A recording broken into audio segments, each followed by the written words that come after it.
The Spirit of Jazz podcast, where music dances with mystery, with your hosts, Bill Carter and Jeff Kellum.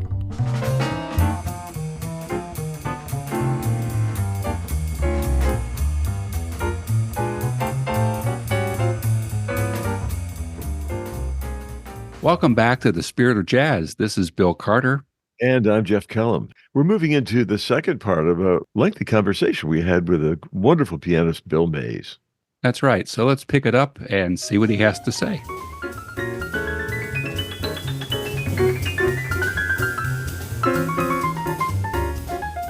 Let's talk about the trio you're playing with Dean and Ron these days. We've heard you play a number of times at the Deerhead, at my home haunt in Clark Summit. One of the things that catches me is that you generally don't play tunes. You don't say there is no greater love and then start off in B flat and just play it from scratch. You have arrangements and you've rehearsed these things. And yet there's a great deal more freedom. Can you say about that process and writing for other musicians, and particularly that tension between structure and freedom?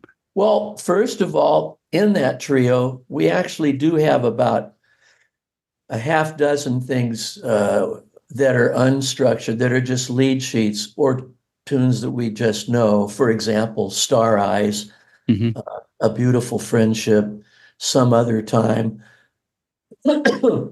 just to give you an idea. And I like to incorporate both things that are open with no chartage, just chords that hopefully we don't have to look at. And then I really enjoy writing. I've always been an arranger for most of my career. And I love coming up with a concept of how a tune, I like to set a mood, paint a picture. And sometimes the best way to do that is to be very specific. And so I will write something that has a great degree of arrangement to it, like Darn That Dream, for example, or very little, like the tune Dream by Johnny Mercer that follows Darn That Dream in a medley that we play and we recorded. Trust comes into it in a big way. I trust that the musicians will be able to interpret what I'm hearing without me having to say much, and that's usually the case. I can make verbal references to other recordings or stylistically to what that drummer played on that tune or what that bass player played on this tune. So that helps the process, but it's always a kick to see how people respond to what I've written, both in the very arranged stuff or the more open stuff, and see what they bring to it. And then I'm also not married to what I've written. If it really doesn't lay well, or it just doesn't really work, I'm the first one to say, let's change it. But for me, a successful set of music is a combination of the structured stuff and the looser stuff. And Ron and Dean have played so many kinds of music with so many different people, and they're of a certain age that they get where I'm coming from. We're all coming from the same listening experiences, and we've had a lot of playing experience together. The first time that we were a trio was with Jerry Mulligan. We were in his rhythm section in the mid to late 80s. So also Dean is very good with the bow, so I can write arco segments and know that he'll pull them off. And Ron is certainly much more than a drummer. He's a percussionist. In fact, I wrote a piece called Next Right Thing where he plays sandpaper blocks, and the concept of the tune is it's honoring tap dancing and soft shoe. And then there's some theater pieces. I wrote a thing called Pay Attention where we just played free with nothing written, and there were also spoken segments. It was inspired by my going through a spell where I couldn't find my car keys or my wallet, where I hit something with my car a number of things had gone down a couple of years ago where I wasn't paying attention. So I love theater pieces. In my group Inventions with Marvin Stamm and Elisa Horn, I wrote several suites and incorporated everything from sitting around a campfire like cowboys talking about the old days. And it was a real Garrison Keillor moment, I think. So I do have a flair for drama that comes Mhm. to the fore in my playing and in my presentations. Well, the other great pianist, Lyle Mays, no relation, used to say that if you reduce music to melody, harmony, and rhythm, you are missing a lot of the other essential pieces. And drama was one of those pieces. There should be a rise, a fall, there should be a narrative, it should unfold, there should be some conflict and some resolution.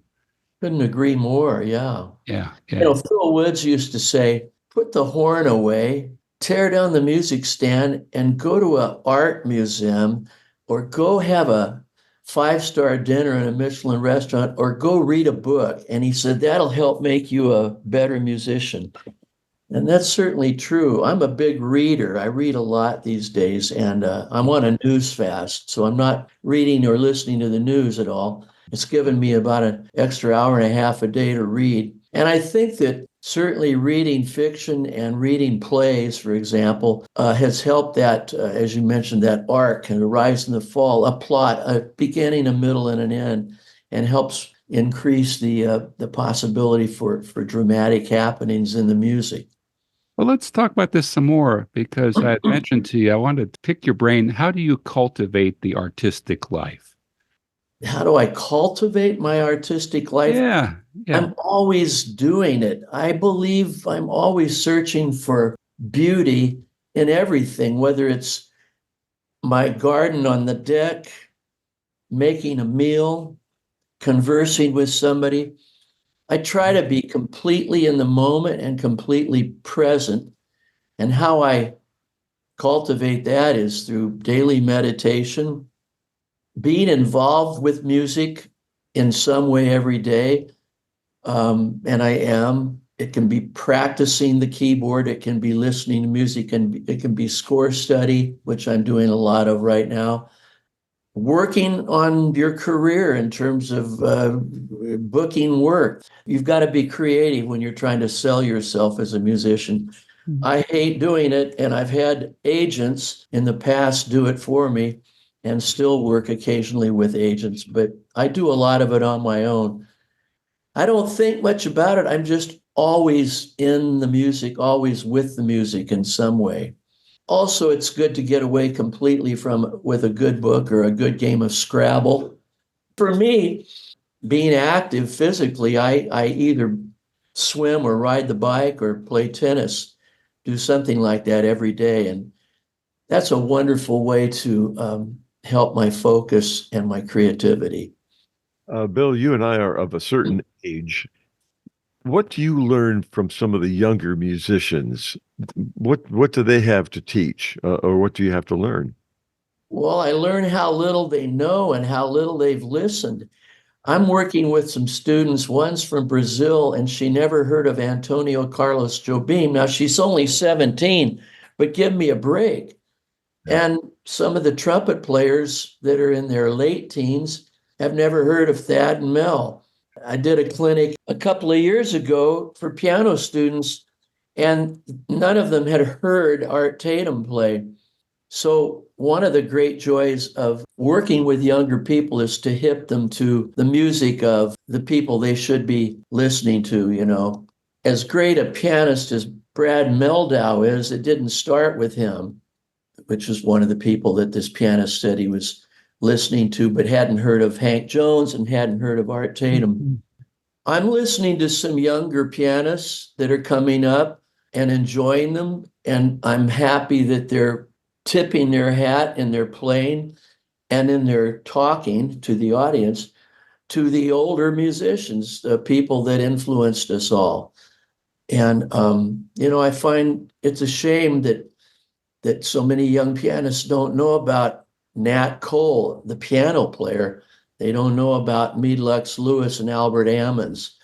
and stride. And so that's part of what I'm doing when I play, is to educate people to the earlier era. Yeah, good for you. I do a program called A Brief History of Jazz Piano, and it lasts 2 hours. And I take on about 22, 23 pianists. I start with Jelly Roll and then Tatum, and I go through. I've incorporated amongst the newer people, I've incorporated music by Rini Rosnes and by Fred Hirsch and by Mike Wofford, one of my idols and one of my early influences, Mike Wofford, the pianist who lives in California. And in between, I've got a list of 100 pianists, and I have to choose, and I mix it up. I've done this program many times. I'll mix it up depending on my mood and whatnot, but it's fun, man. I've included everybody from Cecil Taylor, Hallelujah, to Marion McPartland. And your sense of history. I'll never forget the night I went down to hear you at the local NPR station up here by where we both live in Pennsylvania. And you were doing a solo concert, and at the end, they were running short on time. You said, anybody want to hear something? So I called out Grandpa's Spells. Oh. And you gave me a look, and then you played it. It's a tough piece, of course. It's got the left-hand stride going through the whole thing, Jelly Roll Morton, and some interesting and challenging right-hand things. It's an amazing piece. Along with James P. Johnson's Carolina Shout. I think those are two staples every pianist would have a ball working on. Yeah, if your fingers don't break.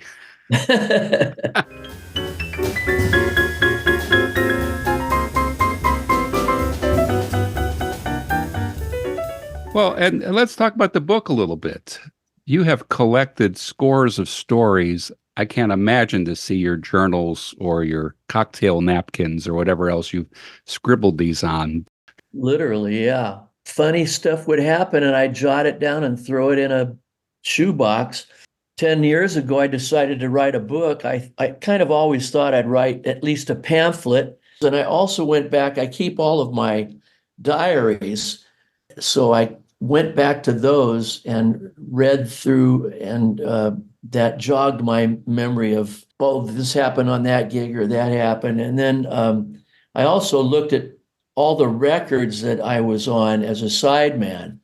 When I lived in Hollywood, I made a lot of records with non-jazz musicians, and that brought back a lot of funny memories. Stories of stuff that happened in on the bandstand, or a lot of stuff in studios that was pretty hilarious. Can you think of one great story that maybe is in the book or not? Yeah, here's a great story. We were at Universal with a large orchestra. You'd often do a 6-hour session for a TV show or a movie, and I don't remember what it was, but it was Universal. And you take a break after 3 hours of recording, a lunch break. And we took the break and came back, and the piano, as is often the case in studios, was covered with big packing blankets and close mic'd. I don't like the sound that they get on that way of doing the piano, but it was the case this day. And we rehearsed a cue and recorded, and they were listening back in the recording booth, and they discovered some strange noise on the recording, and they couldn't figure out what it was. They started isolating, because everybody's isolated with their own mic and with baffles, and some people in isolation rooms. It's not in the string section, it's not in the trumpets, it's not in the drum booth. Wait, it's coming from the piano mic. What is that? They played it, and they discovered it sounded like somebody snoring, and underneath the piano was the great guitar player Tommy Tedesco. When the orchestra had gone to lunch, he crawled under the piano and took a nap. And he was not on that cue that we were recording at that moment. He was tacit. So nobody missed that. He didn't miss him not being in his chair. And there he was, sound asleep. And of course, the orchestra broke up and woke him up, and we redid the cue. So that was pretty hilarious. Well, and there's something, and non-musicians might not understand this, but there's a camaraderie among musicians that is just good humor. if it's flowing. It's Well, speaking of flowing and camaraderie, I got to tell you one more.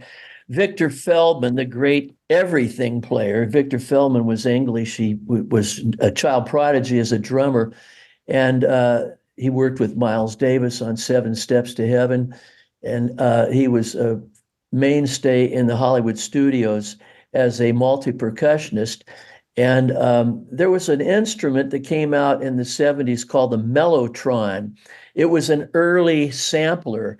You could record any sound on tape, and that went round and round in the Mellotron. And then you could, with the use of a keyboard, play that sound on different pitch levels. Therefore, you could play a tune on it. Well, again, the double session, the orchestra goes to lunch. Victor stays behind and farts into the Mellotron microphone and manipulates it. Then he tells the engineer who's still in the booth, he says, roll tape. He hits the record button, and Victor proceeds to play the Star Spangled Banner with the fart sound. The orchestra comes back from lunch. And this shows you what a sense of humor the contractor on the date had. She said, before we record, we want to have you hear Victor Feldman's handiwork that he did on the break. And they played that for us. Ah, the old days. Ah, the old days is right.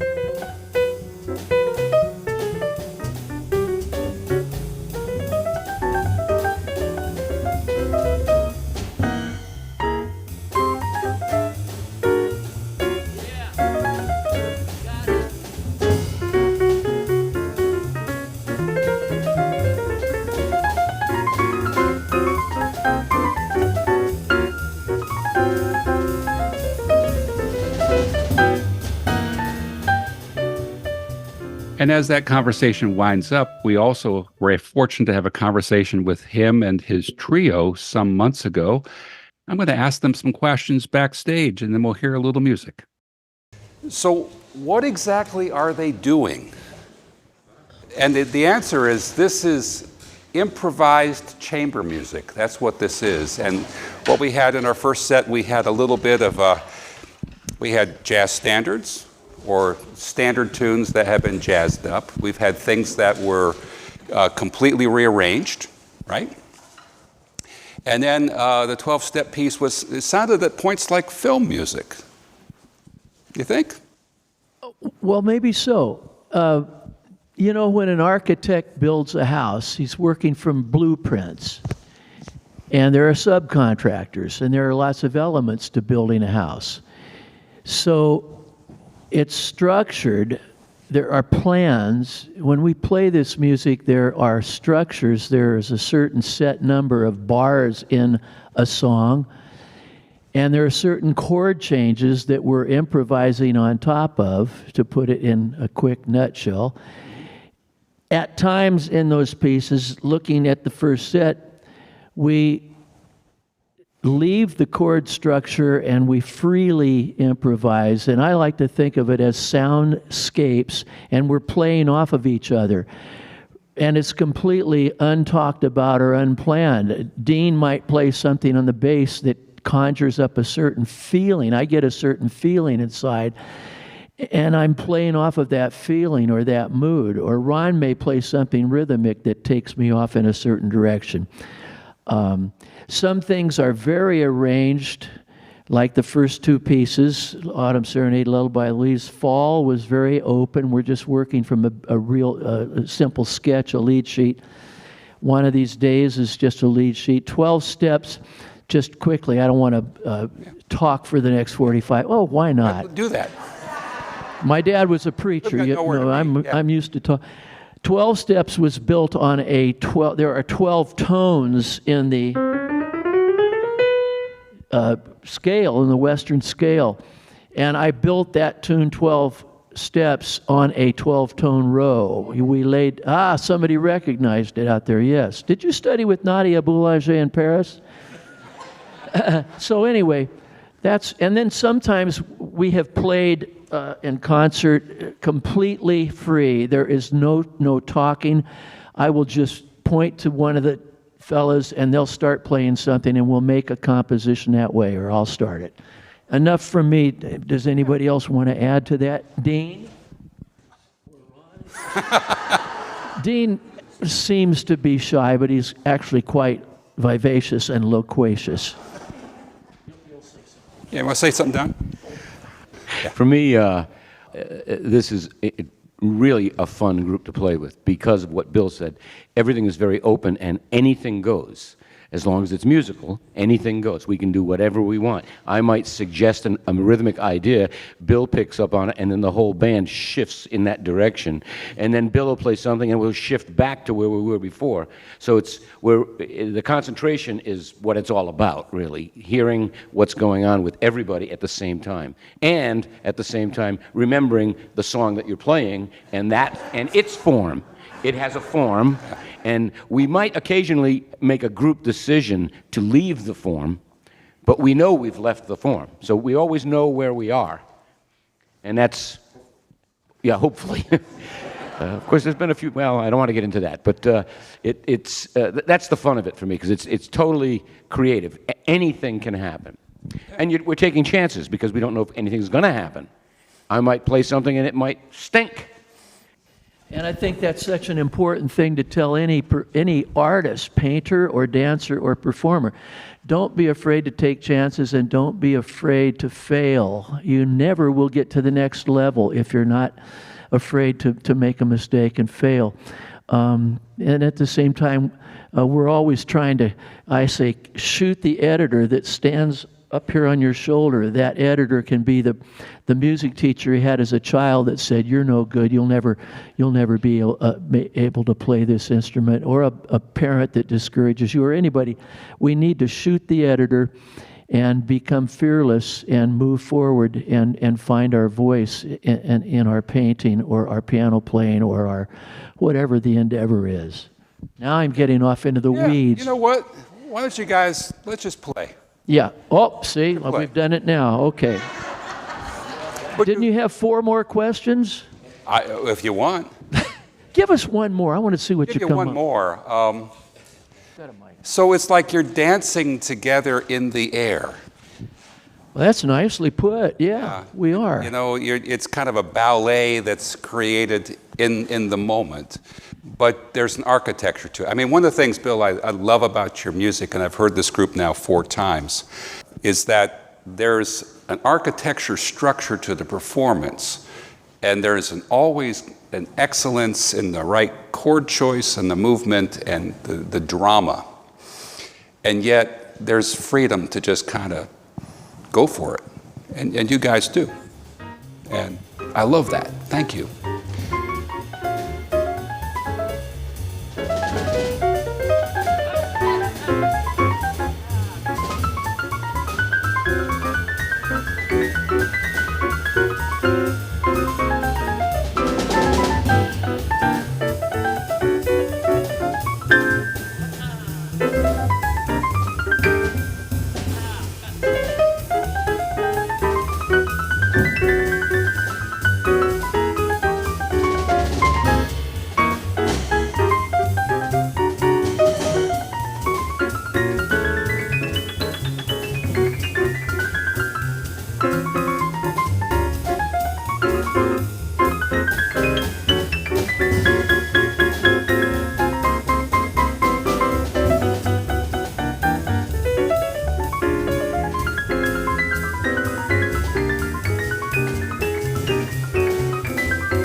We've been listening to Bill Mays, wonderful pianist, composer, master of both classical and jazz.